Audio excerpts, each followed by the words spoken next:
Pandemi COVID-19 tak dipungkiri berimbas pada pertumbuhan ekonomi di dalam negeri maupun global.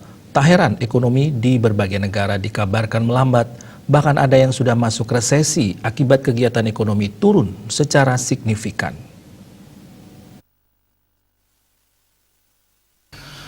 Menyikapi kondisi ini, praktisi ekonomi Viraguna Bagusoka menyampaikan untuk menjawab tantangan dan hambatan kompleksnya permasalahan kronis dan resesi yang sedang terjadi, dunia usaha, pelaku usaha, dan masyarakat Kramo Bali perlu melakukan berbagai upaya perbaikan.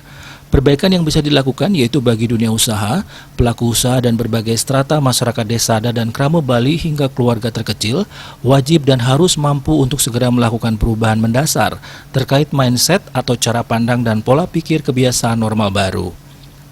Itu berkaitan dengan soft skill seperti sikap, perilaku, komitmen, disiplin, integritas, dan karakter yang terpercaya, dan hard skill seperti keterampilan mekanis, menguasai IT, dan perangkat komunikasi daring berbasis asas.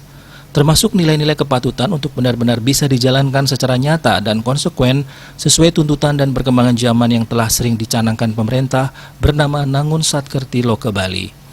Selanjutnya, adaptasi penerapan kebiasaan baru atau Bali Era Baru secara konsisten dan konsekuen melalui komitmen tinggi untuk bekerja lebih disiplin, efisien, dan produktif dengan protokol dan ketetapan sistem kerja berbasis kesehatan prima, konsistensi kebersihan diri, kerapian kerja, dan kebiasaan berkarya berintegritas yang berorientasi kepada hasil.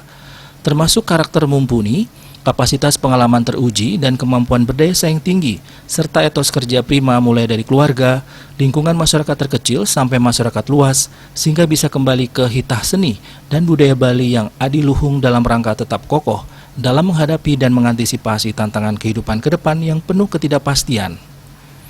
Kecerdasan intelektual, emosional, spiritual, adversitas, dan kreativitas adalah prasyarat dan kriteria untuk mampu bertahan dalam menyongsong adaptasi normal baru yang penuh tantangan dan ketidakpastian yang berkepanjangan. Ia pun menilai pelaku usaha dan masyarakat Kramo Desa sudah mulai paham, menyadari, membiasakan, dan membebaskan diri dari ketergantungan dari pemerintah semata, mengingat pemerintah memiliki SOP, birokrasi, dan keterbatasan eksekusi di tengah persoalan multidimensi serta skala prioritas yang telah diagendakan pemerintah. Suwardike, Bisnis Bali, melaporkan.